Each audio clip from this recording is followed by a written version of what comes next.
This is Hannah Summers again um, for the research proposal presentation. Um, First, just want to say that it's been a great semester reading everybody's articles and article critiques this semester, and I've really gained a lot of insight and perspective on the different principles, different elements of music and teaching, things that I'd never thought about before, being a vocalist, and there were a lot of instrumentalists in the class. So that's been really eye-opening for me and has helped me to grow um, as a teacher and as an artist. So for my research proposal, I chose to take the National Association of Teachers of Singing, also known as NATS, um, took the soloist rubric and combined that with the research that I've conducted this semester during class with the articles that I've read and the critiques that I've written.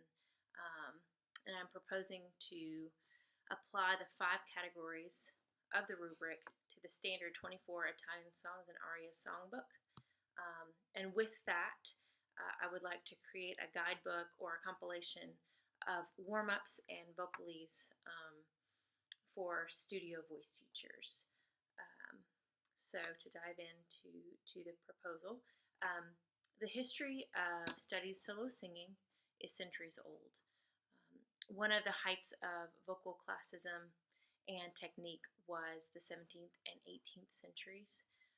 Precepts, concepts, and aesthetic values of good singing, or what we would call singing that is musical, healthy, and expressive, can be found in the standard 24 Italian songs and arias. These exemplary songs and arias are used for the foundation of teaching musicality and technique for beginners all the way through advanced singers.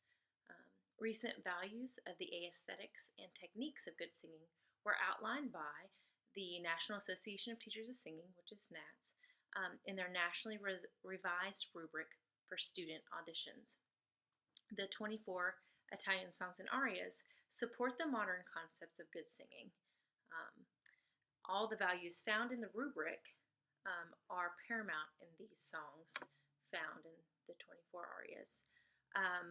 The categories found on the NATS rubric include tone, breathing and alignment, language and diction, musicianship, and artistry and expression. The rubric defines each category and explains what makes a singer distinguished in each category. For tone, judges look for resonance and timbre that are appropriate to the style, with balance, chiaroscuro, which is a balance of light and dark tone throughout one's range. The singer's onset and offset of the pitches are clean, clear, and balanced, allowing for vibrancy. The student's tuning must be accurate throughout the range of the piece. There should be a presence of dynamic flexibility, and the singer should also have the ability to make the subtle changes appropriate to the style and character of the vocal selection. And so that is the category of tone. The second category on the rubric is breath and alignment, and it is defined on the rubric as inhalation that is easy, full, and efficient, and exhalation that provides stability, support, vibrancy, and vocal energy. Also, judges look for a buoyant alignment that assists in a balanced engagement of singer's tone, of the singer's tone. Okay, the third category is entitled language and diction, and this category lays out for the judges that the languages sung by the singer should be sung with accurate pronunciation and effective articulation, also with idiomatic inflection beyond basic phonetics. So inflection that would be found in that language, not just the phonetics of learning the IPA, but I think, yeah, International Phonetic, yeah, the IPA beyond the basics. So being able to reflect that they have knowledge of that language, as far as being able to pronounce it and understand really what the language is saying at that point in the piece. The performance should be easily sung from memory as well. Okay, the next category, the last category, artistry and expression.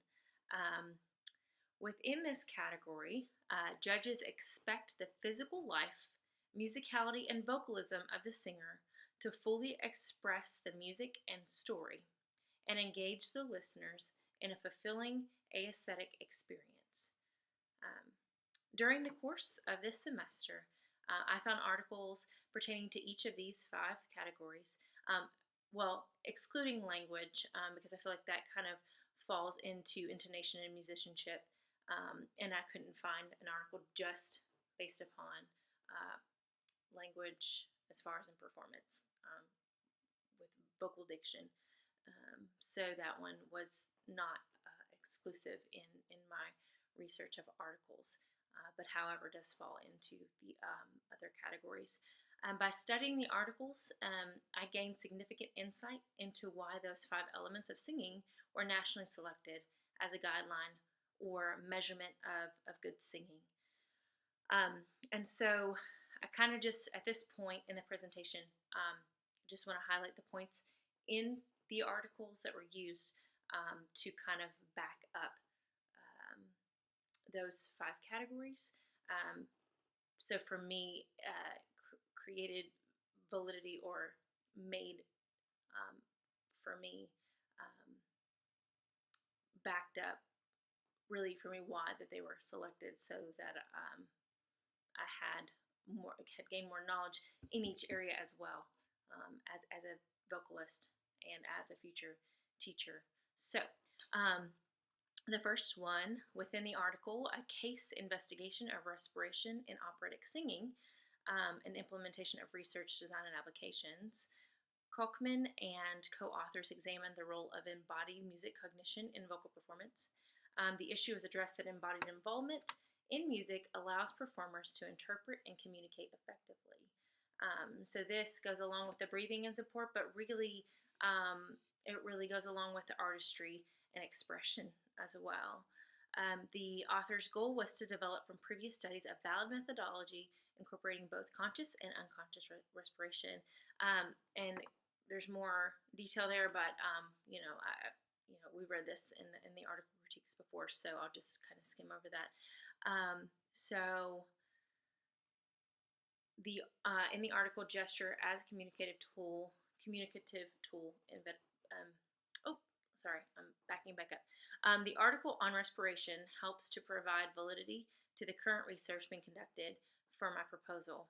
It coincides with the category of breathing in alignment and artistry and expression from the NASH rubric, and provides data of how respiration in performance helps the singer with accuracy and expression within performance. Okay, moving on, gesture.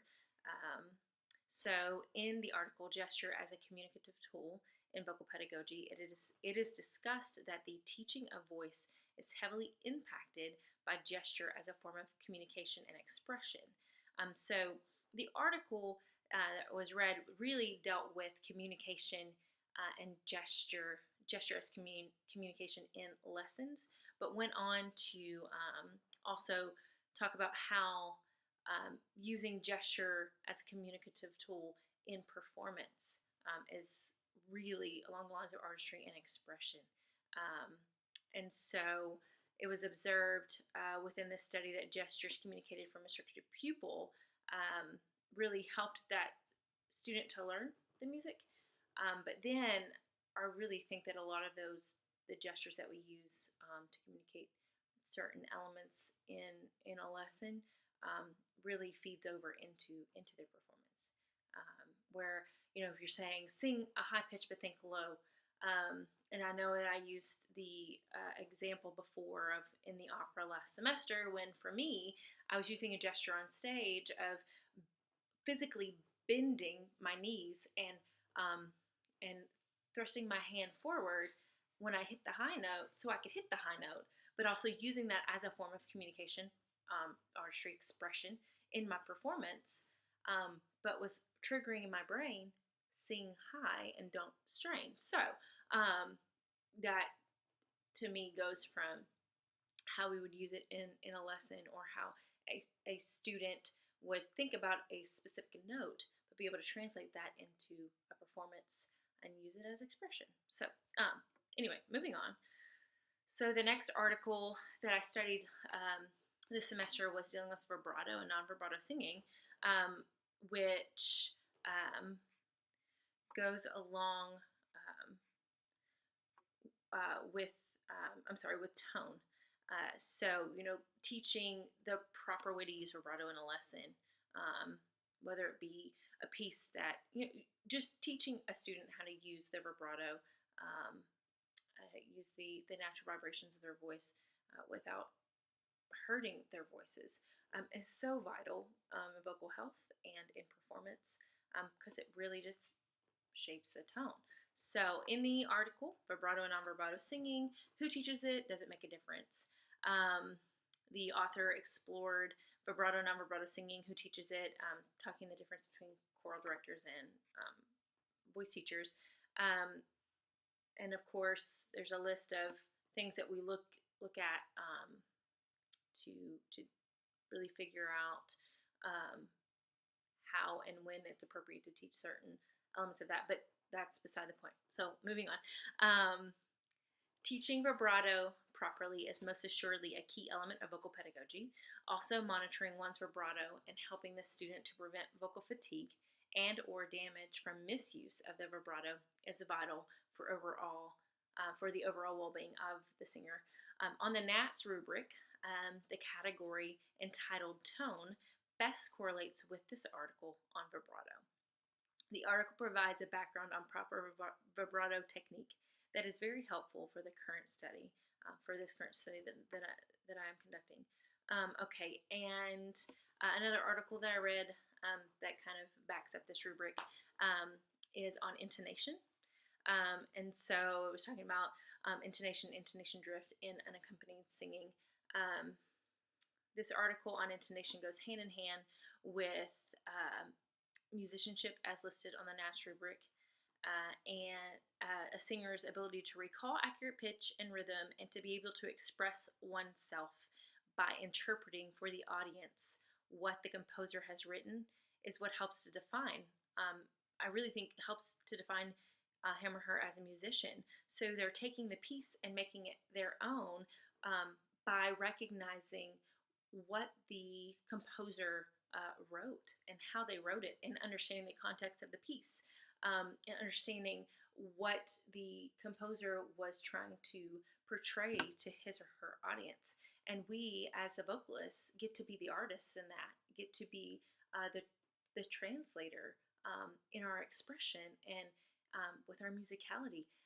So I really think that this part of musicianship is really taking a singer and turning them into, this is my opinion, into an artist, into really shaping them as a musician, and not hindering what the composer intended. So, this article aids in supporting the teaching of musicianship inside the private voice studio. So, now that I have gained insight and have learned a lot more about each category on the rubric, I will apply the rubric and knowledge gained through the articles by developing a short compilation of warm-ups and vocalese using the 24 Italian songs and arias.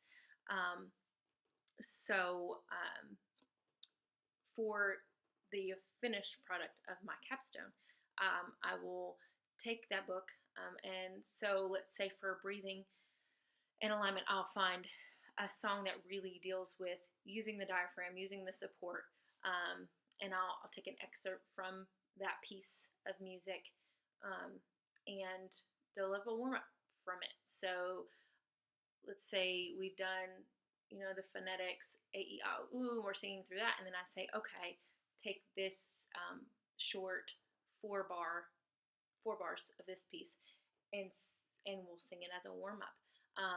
And So they're already learning this music, learning these pieces of music in history, and using it to further develop these 5 areas, which I think is so vital, and trickles into their performance. So the method that will be used within the study will be the application of the above rubric, and articles to warm ups and vocalises, using the 24 Italian songs and arias.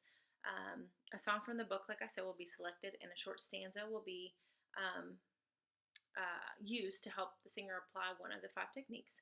And these warm-ups will be compiled, and they can be either used as a warm-up, or let's say that a student is struggling in the middle of a lesson to incorporate their breath support or to really show that expression.